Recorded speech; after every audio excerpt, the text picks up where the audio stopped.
மனிதன் பார்க்கக்கூடாத இடம் சிறை.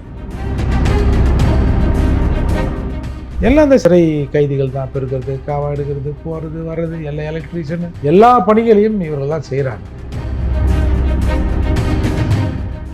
ரொம்ப மிகப்பெரிய மனித உரிமை மீறல், சட்ட உரிமை மீறல் எல்லாமே சிறைக்குள்ள நடக்குது. ஆமாம், வெளியில் மட்டும் ஒழுங்கமாக நடக்குதா அப்படின்னு ஒரு கேள்வியை கேட்டுறாதீங்க.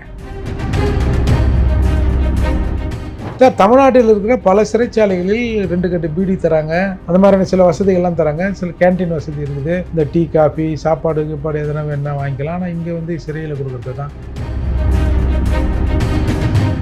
சரி, என்னத்தை எதை திருத்துறது? இல்லை திருத்துறதா இல்லை நம்மளும் அதே மாதிரி மாறி போயிடுறதான்ற கண்டிஷன் ஆகிடும் பொழுது. பர்சனலாக ஓகேங்களா, இப்போ நீங்கள் ஜெயிலுக்கு போயிட்டு வந்துருக்கீங்க, அந்த அனுபவம் எப்படி இருந்தது சார்? ஒரு மனிதன் பார்க்கக்கூடாத இடம் சிறை. சிறை எதுக்குன்னா, சட்டம் என்ன சொல்லுது, ஒரு சிறை தண்டனை பெற்றவன், ஒரு குற்றவாளியாக கருதப்படுகிறவன் சிறைக்கு போனால் அவன் வந்து திருந்தி வெளியே வரணும். திருந்துவது என்று சொன்னால் அதற்கான அதை யோசிப்பதற்கான அந்த ஒரு சூழல் சிறைக்குள்ளே இருக்கணும் அப்படிங்கிறது தான் சிறை. ஒருத்தரை வந்து நீங்கள் வந்து ஒருத்தனை தனிமைப்படுத்தி வைக்க முடியாது. இப்போ புருஷன் இருக்கான், பொண்டாட்டி இருக்கா, சரி ஆஃபீஸ் போயிட்டு வருவோம், பொண்டாட்டியை ஒரு 4 மணி நேரம் பூட்டி வச்சுட்டு போவோம் அப்படின்னு பூட்டி போக முடியாது. அவன் பொண்டாட்டி, அவன் வாங்கின வீடு, அவன் பூட்டு உள்ளே விட்டு சாவி எடுத்துன்னு போக முடியாது. அந்த ஒருத்தரை வந்து தனிமைப்படுத்துவதற்கான உரிமையை சட்டத்துக்கிட்ட தான் கொடுத்துருக்குது. நீதிமன்றம் வாயிலாக சட்டம் தான் ஒருத்தனை ஒரு இடத்துல தனி சிறையில் போட்டு வைக்க முடியும். இதை தமிழகத்தில் ரொம்ப அளவுக்கு அதிகமாக மிஸ்யூஸ் பண்ணுறாங்க. நம்ம சிறையை பற்றி பேசுனா அது ஒரு மணி நேரம் தனியாக பேசணும் சார். ஏன்னா பல பேர் சிறையில் என்கிட்ட சொன்னது, நான் எல்லாரும் வராங்கண்ணா, எல்லாரும் ஒன்று மணி நேரம் இருந்து பார்க்குறாங்கண்ணா, என்னப்பா இப்படி இருக்குதுப்பான்றாங்க, என்ன இந்த மாதிரி தானே நாங்கள் அனுபவிக்கணும்னு சொல்கிறோம். இல்லை வெளியில் போய் இல்லைப்பா இதுக்கு ஒரு தீர்வு கண்டுலாம்ப்பா, பண்ணிடுறோம்ப்பா, பேசிடலாம்ப்பா இதை அப்படின்னு பல பேர் பேசுகிறாங்கண்ணே. ஒருத்தங்க கூட வெளியில் போய் அதற்கான தீர்வு நோக்கி போகிறேண்ணே. இன்ஃபேக்ட் சொல்லப்போனால் இங்கே இருக்கிற அதிகாரிகள், இந்த நம்ம ஆட்சி அதிகாரத்தில் இருக்கிறோம்னா, நாங்கள் மிஷாவில் போனோம், எங்களுக்கு அதுக்கும் அதாச்சு இதாச்சு, என்னை அப்படி போட்டான் இப்படி போட்டான், என்னை அடிக்க வந்தான், இவன் வந்து தாங்கினா, காது போச்சு, கை போச்சு, வாய் போச்சு அப்படிலாம் பேசுகிறாங்களே தவிர, அத்தகைய நபர்கள் நம்ம அப்போ சிறையில் இருந்தோமே, இப்போ சிறை எப்படி இருக்குதுன்னு ஒருத்தரும் வந்து இதை சரியாக பண்ணலை அப்படின்னு சொல்கிறாங்க. அதனால் நம்ம அதை விரிவாக பேசுவோம்.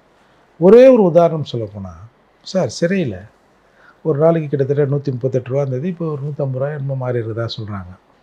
என் பழைய கணக்குப்படியே 135 ரூபான்னு வைப்போமே, ஒரு 150 ரூபாக்குள்ளே வைப்போமே, 3 வேளை சாப்பாடு சார். இந்த புழல் ஜெயிலுக்கு பக்கத்துலேயே ஒரு தமிழ்நாடு போலீஸ் பட்டாலியன் ஒன்று இருக்குது, அங்கே கேன்டீன் இருக்குது. அதில் தமிழ்நாடு போலீஸ் அந்த பட்டாலியன் பாய்ஸ் இருக்காங்கல்ல போலீஸ், அவங்களுக்கு 3 வேளை 50 ரூபா, ஒரு 50 ரூபா கொடுத்துட்டா 3 வேளை நல்ல சாப்பாடு, சாம்பார், பொரியல், ரசம், மோர். இப்போ இந்த சிறை காவலர் இருக்காங்களா, இவங்களும் அங்கே போய் சாப்பிட்டுக்கலாம். 90 ரூபா கொடுத்தா 3 வேளை அருமையான சாப்பாடு. ஆனால் இதற்கு இவ்வளவு செலவு பண்ணி அந்த சாப்பாடுங்கிறது தரம், அது சாப்பிடவே முடியாது. அது என்னத்தையாவது சாப்பிட்டு உயிர் வாழணும். நீங்கள் இப்போ நம்ம சிறை அதிகாரிகள், இப்போ நம்மளாம் சிறைக்கு போகிறோம்ல, எப்போ வெளில போய் பேசியிருப்பாருங்க, நாங்கள் ஒரு சின்ன நிர்வாகங்க, இப்படியா அவங்க ஒரு சின்ன நிர்வாகமாக ஏதோ அவங்களால முடிஞ்ச அளவுக்கு நாங்கள் இதை செஞ்சுன்னுக்குறோங்க, வெளியில் போய் எங்கள் மானத்தை எடுத்துடாதீங்க அப்படின்னு நான் சிறையிலேருந்து வரும்போது கூட சொல்லி விட்டாங்க ரெக்வஸ்ட்டாக. ஆனால் நம்மளால் அதை சொல்லாமல் இருக்க முடியல. நான் என்ன சொல்கிறேன், சிறை நிர்வாக அதிகாரிகளை விட்டுருங்க, சிறை நிர்வாகத்தை விட்டுருங்க. ஏன் இதை ஒரு கேன்டீன்கிட்ட கொடுத்துட்டா தான் என்ன? இப்போ எப்படி இந்த நான் சொன்ன பட்டாலியன் மெஸ் நடத்துகிறாங்களே, அதை மாதிரி ஒருத்தர்கிட்ட கொடுத்துட்டா அவங்க கைரகே எதையோ ஒன்று ஒரு அளவு வச்சுக்கின்னு அவங்க சாப்பாடு போட்டு போகிறாங்க. 50 ரூபாயில் 3 வேளை சாப்பாடு போடுகிற, நல்லா சாப்பாடு போடுகிற போது ஏன் வந்து இங்கே அதை அரசாங்கம் இம்ப்ளிமெண்ட் பண்ண மாட்டேது? ஒன்று. இன்னொன்று, அவ்வளோ பெரிய சிறையில் ஒரு 1500 பேர் இருக்கணும், அதில் வந்து கிட்டத்தட்ட 3500 பேர் இருக்கலாம். 60 பேர் போகிற பஸ்ஸில் ஒரு 150 பேர் எப்படி சார் போவான்? 3 மடங்கு அந்த மாதிரி இருக்கிறாங்க சார். அதில் இன்னொரு கொடுமை என்னென்னா, சிறை மேனுவல் படி 100 பேருக்கு ஒரு சமையல்காரர் இருக்கணும். இன்றைய நிலையில் எத்தனை பேர் இருப்பாங்க சொல்லுங்களேன் பார்ப்போம். உங்கள் பொது அறிவு நாட்டு ஒரு 500 பேருக்கு ஒரு ஆள் 500 பேருக்கு ஒரு ஆளா? 3000 பேருக்கு ஒரு ஆள், 3500 பேருக்கு ஒரு ஆள். அப்படியேப்பா. இருக்கிறது 2 பேர். ஒரு நாளைக்கு ஒருத்தர், மறுநாளைக்கு ஒருத்தர் மாறி மாறி வருவாங்க. அப்போது இந்த விசாரணை கைதிகளில் ஒரு 50 பேர் எடுத்து அவர் வந்து சமையல் செய்கிறது. ஒரு ஹெட் குக் ஒருத்தர் இருப்பார். அவர் தான் எத்தனை பேர் சமைப்பார். அப்போ இதையெல்லாம் யார் செய்யணும்? சிறை நிர்வாகம் செய்ய முடியாது. சிறை நிர்வாகம் மேலே அதிகாரிக்கு எழுதி கேட்டாயோ எந்த நேரம் பார்த்தாலும் அதை கொடு இதை கொடு அதை கொடு இதை கொடுனீங்கிற இருக்கிறத செய்யுங்க. இப்போ நான் நம்ம கொடுக்குறத வேணாம் போங்க புழல் ஜெயிலுக்கு ஒரு 50 சமையல்கார அரசு போட்ட மாதிரியும் நான் வானாங்க ஐயா நல்லா தான் சமைச்சுன்னுக்குறாங்கன்னு சொல்லி அமிச்ச மாதிரின்னு சொல்கிறீங்க. இருக்கிறத அட்ஜஸ்ட் பண்ணி போங்க ஐயா. எவன் போய் எவங்கிட்ட ஐயா கேட்பான்? அப்போது அந்த சமையலோட தரம் எப்படி இருக்குன்னு பாருங்கள். அப்போ அந்த மாதிரி இப்போ அவ்வளோ பெரிய புழல் சிறையை பெருக்கிறதுக்கு எல்லாம் சிறை கைதிக்கு தான் பெருக்கி நடப்பாங்க. ஒரு 2-3 பேர் தான் இருக்கிறாங்க. மொத்தமாகவே 6 பேரோ 7 பேரோ தான் தூய்மை பணியாளராக. எல்லாம் அந்த சிறை காவலர்கள் தான், சிறை கைதிகள் தான் பெருக்கிறது, காவா எடுக்கிறது, போகிறது வர்றது, எல்லாம் எலக்ட்ரீஷியனு எல்லா பணிகளையும் இவர்கள்லாம் செய்கிறாங்க. அதனால் அது மாதிரி இந்த சிறையை ஒரு கால் எங்களை மாதிரி ஆட்கள் யாருன்னா அதிகாரத்துக்கு வந்தால் ஒன்றா சேப்பா நம்மளாம் ஜெயிலில் 5 மாதம் கஷ்டப்பட்டோம், கொஞ்சம் போல் அந்த சிறையாவது பார்ப்போம்பா அப்படின்னா நினைப்பாங்களா என்னன்னு தெரியல. அதனால் சிறையை பற்றி நாம் நிறைய பேசணும் சார். அதாவது மனித உரிமை மீறலுங்கிறது வந்து கேட்பான் அப்படின்னா என்னன்னு கேட்பாங்க சிறையில். அப்படி நடக்குது. இப்போ எங்களை போன்றவர்கள் ஏதாவது பிரச்சனை பண்ண போகிறோன்னா கொஞ்சம் அரசாங்கம் ஒரு பக்கம் எங்களை வந்து அவங்க விடாத ஒழுங்காக தூங்க விடாத அதை பண்ணாத இதை பண்ணான்னு சொன்னாலும் பல விஷயங்கள் அங்கே அப்படி இருக்கும். ஆனால் ரொம்ப மிகப்பெரிய மனித உரிமை மீறல், சட்ட உரிமை மீறல் எல்லாமே சிறைக்குள்ளே நடக்குது. ஆமாம், வெளியில் மட்டும் ஒழுங்கமாக நடக்குதா அப்படின்னு ஒரு கேள்வியை கேட்டுறாதீங்க. என்ன பண்ணுறது, எல்லா இடத்துலையும் அப்படி தான் இருக்குது. ஆனால் சிறை ரொம்ப பாவம் சார். நீங்கள் வந்து நிறைய பேர் கொஞ்சம் பேர் தப்பு செஞ்சுட்டு உள்ளே இருக்கிறான், பெரும்பாலும் நிறைய பேர் தப்பு செய்யாமல் உள்ளே இருக்கிறாங்க. சும்மா அது மட்டும் இல்லாமல் இப்போது ஒரு புது கலாச்சாரத்தை கொண்டு வந்துட்டாங்க. எல்லாருக்கும் ஒரு 5 கிராம் மெத்து. ஆமாம், மாட்டமாக ஒரு 5 கிராம் வச்சு போடு, கஞ்சா கொஞ்சம் வச்சு போடு அப்படின்னு நிறைய பேர் மேலே வழக்கு போட்டதா நிறைய பேர் சிறைவாசிகள்லாம் சொல்கிறோம். பாவமாக இருக்குது. சின்ன பசங்கள்லாம் ஒரு தடவை இந்த மாதிரி போதை வழக்கில் வந்துட்டாங்கன்னா இல்லை யூஸ் பண்ணால் விற்றா போடுங்க, சம்மந்தமே இல்லாமல் வந்ததாக நிறைய பேர் சொல்கிறாங்க. அதையெல்லாம் பார்க்கணும். அது மட்டும் இல்லாமல் என்னமோ சிறையே எங்களுக்கு கட்டின மாதிரி நாங்கள் நாட்டில் 18% இருக்கிறோம், 5ல் 1ன்னு வைப்போமே, அங்கே 5ல் 4 நாங்கள் தான் இருக்கிறோம். என்ன கால கொடுமைன்னு தெரியல. அப்போ இதற்கு ஏதாவது ஒரு நடவடிக்கை எடுத்தாகணும் சார். நான் அப்போ சிலப்போ சிறையில் கூட நினைப்பேன், சரி ஒன்றுமே செய்யாமல் நம்மளை குண்டாசு போட்டாங்களா சாமிங்க அப்படின்னு நினைக்கும்போது, சரி இந்த சூழலெல்லாம் பார்க்குற போது எல்லாம் எங்கள் ஆட்கள் வந்து பேசுவாங்களா, என்ன நானா நம்மால் தானா, இது அவர்னா இவர்னா எல்லாம் நம்ம ஆளுங்க தானே அப்படின்னு பேசுகிற போது அவங்க ஜாலியாக பேசுகிறாங்க. பட் நம்ம யோசித்து பார்க்குற போது என்ன அது ஒரு 100 பேர் இருக்கிறான்னா அதில் வந்து எப்படி நெருக்கி பார்த்தா ஒரு 60 பேர் நம்மளாக இருப்பான் பொழுது அந்த மாதிரி என்ன தோணுது. அப்போது இதுக்கு என்ன அர்த்தம்னா இவ்வளோ பேர் கிரிமினல் இல்லை, 60% மக்கள் இந்த மாதிரி இருக்கிறான்னா அவன் வசதி வாய்ப்பாக தானே இருப்பான். அவன் வீடெல்லாம் அந்த மனுக்கு வந்து அழுகும் பாருங்கள், மனு ரூமில் வந்து பார்த்தா நமக்கு ரத்த கண்ணீர் வடியும்.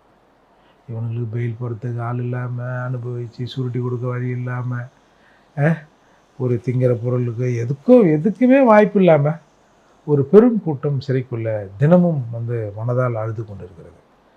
அப்புறம் இன்னொன்று சொன்னால் நீங்கள் சிரிப்பீங்க, இந்த வெளியில் வந்து இப்போ இந்த காஜா பீடி விற்குது இல்லை சார், எனக்கு சிறைக்கு கொண்டு கொடுத்தா பீடிலாம் இன்னும் இருக்குது போல இது அப்படின்னு தெரியும். இப்போ பெரும்பாலும் யார் எங்கேயோ ஒருத்தன் பீடி பிடிக்கிறான். சிறையில் வந்து காஜா பீடி 16 பீடி இருக்கும் ஒரு கட்டு. இப்போ லேட்டஸ்ட்டாக நான் ஒரு வாரத்துக்கு 1 மாதத்துக்கு முன்னாடி 20 கட்டாக புண்ணியமாக ஏதோ உயர்த்திட்டான். 20 பீடி. ஆமாம், அந்த காஜா பீடிக்கார கம்பெனி. நீங்கள் சொல்லுங்களா ஒரு கட்டு பீடி சிறையில் எவ்வளோ இருக்குங்க? இங்கே என்ன சார், ஒரு 20 ரூபா, அங்கே 35 ரூபா. இங்கே வெளியிலங்க 35 32. அங்கேயும் 32 ரூபாய்க்கு பீடி தராங்க. பிசிபின்னு ஒன்று இருக்கும், அதில் பிசிபி அக்கௌண்ட் வச்சா மாதத்துக்கு வாரத்துக்கு ஒரு கட்டு பீடிங்க. அந்த பீடி பிளாக்கில் 3000 ரூபாங்க. எப்பா சிறைக்குள்ள. கஞ்சாவோட ரேட் அதிகம். அப்படியா? கஞ்சா ரேட் தெரியுமா உங்களுக்கு? அது ஒரு குத்து மதிப்பா. அப்போது 3000 ரூபாங்க. 3000 20 பீடி 3000னா ஒரு பீடி 150 ரூபா வருதா? இப்படியா வர கணக்கு சரியா? அதுவே நமக்கு தெரில பாருங்க. 20 பீடி 3000ன்னா ஆமாம் 150 ரூபா. 150 ரூபா விற்கிதுங்க. நீங்கள் இப்போ இந்த அந்த அளவுக்கு அடிக்டா சார் பீடி குடிக்காமல் இருக்க முடியாத அளவு 150 ரூபா கொடுத்த ஒரு பீடி ஒரு தடவை நீ ஜெயிலுக்கு போய் பாருன்னு தெரியும். போய் பார்த்தாரா சார் ஒரு தடவை? போய் ஒரு 1 மாதம் இருந்து பாருங்க தெரியும். அதனால் இது எல்லாருக்கும் தெரியும். அதாவது அந்த பீடி யார் விற்கிறான்னா இந்த நைஜீரியன்ஸ் இருக்கானுங்கள வெளிநாட்டிலேருந்து இந்த போதைப்பொருள் கடத்தி சிறையில் நிறைய பேர் இருக்காங்க சார். அவனுக்கு பெரும்பாலும் அதில் கொஞ்சம் பேர் தான் இந்த மாதிரி ஸ்மோக் பண்ணுவாங்க. மற்றவெல்லாம் அந்த பீடியை விற்றுருவாங்க. 3000 ஒரு கட்டு விற்கிறான். அவன் போடுற செருப்பு ஒன்றும் இல்லை சார். இந்த ஜனங்க சிறைக்குள்ளே இருந்தால் வந்து சாப்பாடு சரி இருக்காது, ரத்தம் சரியாக இருக்காதுன்னு சொல்லிட்டு செவ்வாழை பழம் வாங்கிட்டு வந்து ஏதோ கஷ்டப்பட்டு பாவம் எடுத்துன்னு கொடுத்தா வெளியில் நீ செவ்வாழை சாப்பிட்றீங்க? சாப்பிட்றீங்களா? ரெகுலராக சாப்பிடுவீங்க? ரெகுலராக எப்போயாவது சார், ரேட் அதிகம். நான் ரெகுலராக சாப்பிடுவேன். வாழைப்பழம்னா எனக்கு அந்த மலை வாழைப்பழம் சாப்பிடுவேன், செவ்வாழை சாப்பிடுவேன். நமக்கு அது ஒன்றும் பிரச்சனை இல்லை. ஒரு பழம் 20 ரூபா 25 ரூபா தானே விற்கிது.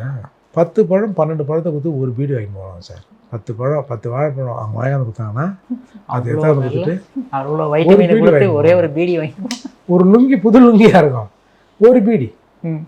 அப்போது அது தவறு சரிங்கிறதை தாண்டி அந்த ஒரு தேவை அங்கே இருக்குது சார். தமிழ்நாட்டில் இருக்கிற பல சிறைச்சாலைகளில் 2 கட்டு பீடி தராங்க, அந்த மாதிரியான சில வசதிகள்லாம் தராங்க. சில கேன்டீன் வசதி இருக்குது.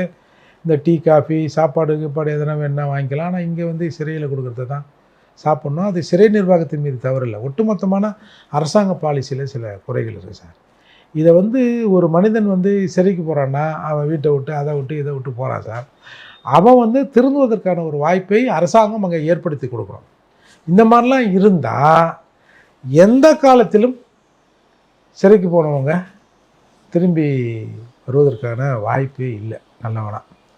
அதால் இந்த சிறை சென்றோர் மறுவாழ்வுன்னு ஏதாவது ஒன்று ஆரம்பிக்கணும் அப்படின்னு எனக்கு ரொம்ப, ஏன்னா ரொம்ப இன்னசென்ட்டானவங்களாம் நிறைய பேர் சிறைக்கு போய் சின்ன பசங்க போய் அவங்க வாழ்க்கை தொலைஞ்சு போய் அவங்களால வெளியில் வந்து சார் ஏதோ ஒரு விஷயத்தில் ஏதோ அங்கே எங்கே ஏதோ ஒரு கேஸ் வாங்கியிருப்பான் சார். எப்போ வேணாமான்னு சொல்லிட்டு எங்கன்னா ஒரு ஊரில் போய் ஒரு 100-200 கிலோமீட்டர் தள்ளி கல்யாணம் குட்டியோடு இருப்பான் சார். அவன் ஏதாவது ஒரு பழைய கேஸு கோர்ட்டுக்கிட்டு வந்துட்டு போகிறான்னு வச்சுங்க, அவனை வா புது இன்ஸ்பெக்டர் வந்துடுறாரு சும்மா பார்க்கணும் அப்படின்னு கூப்பிட்டு ஒரு கேஸை போட்டு திருப்பி உள்ள அனுப்புறது. நான்லாம் பார்க்கும்போது 2-3 நியூடி புதுசாக கல்யாணம் ஆனவங்க ஒரு வாரத்தில் இந்த பசங்க குழந்தை சார். இவனுங்க ஏற்கனவே ஒரு கேஸை வாங்கியிருப்பான்னு வச்சுங்களேன், அந்த பக்கம் அந்த புள்ள நிற்குதுல்ல பச்சை மண்ணு மாதிரி, அதுக்கு என்னன்னே தெரில. இது அந்த பிள்ளைங்க அந்த புது தாலியோட வந்துலாம் நிற்கிதுங்க. அவனுங்களுக்கு கேட்டோம்னா நான் ஒன்றுமேலே நான் எங்கேயோ இருந்தேண்ணா கூப்பிட்டு என்ன இந்த மாதிரி ஒரு புட்டை போட்டு அனுப்பிச்சிட்டாங்கண்ணா அப்படிலாம் சொல்கிறாங்க. அதில் மிகப்பெரிய வருத்தம்னா அந்த மாதிரி வரவன் பெரும்பாலும் இல்லை நம்ம கோட்டா வாங்குறான், பிஆராக இருக்கிறான். அது ஒரு மிகப்பெரிய வருத்தம். சரி எதை திருத்துறது? இல்லை திருத்துறதா இல்லை நம்மளும் அதே மாதிரி மாறி போயிடுறதான்ற கண்டிஷனுக்கு ஆகிடும் பொழுது.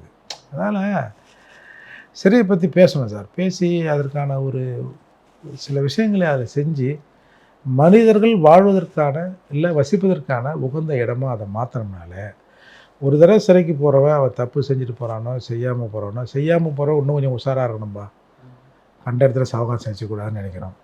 தப்பு செஞ்சுட்டு போனவங்க சிச்சி நமக்குன்னு ஒரு அமைதியான வாழ்க்கையை நம்ம போய் வெளியில் இருக்கணும்னு நினைக்கிற அளவுக்கு சிறையை மாற்ற வேண்டிய கடமை தமிழ்நாட்டில் இருக்கிற ஒவ்வொருத்தனுக்கும் இருக்குது. இந்த மாதிரி வந்து குற்றம் செய்கிற வெளியே இருந்தால் எல்லாருடைய வாழ்க்கையை தானே அதை பாதிக்குது. எல்லாருக்கும் ஒரு அச்ச உணர்வை ஏற்படுத்தல. அதனால் சிறையை திருத்துவதற்கு ஏதோ ஓரணியில் நிற்போம் அப்படின்னு ஏதோ சொன்னார்ல, அந்த மாதிரி சிறையை திருத்துவதற்கு ஓரணியில் தமிழகம் நிற்கும் வெல்லும் அப்படின்னு சொல்லி முடிக்கிறேன் சார். உங்கள் அற்புதமான கருத்துக்களை இளைய வந்திருக்கு. மிக்க நன்றி சார்.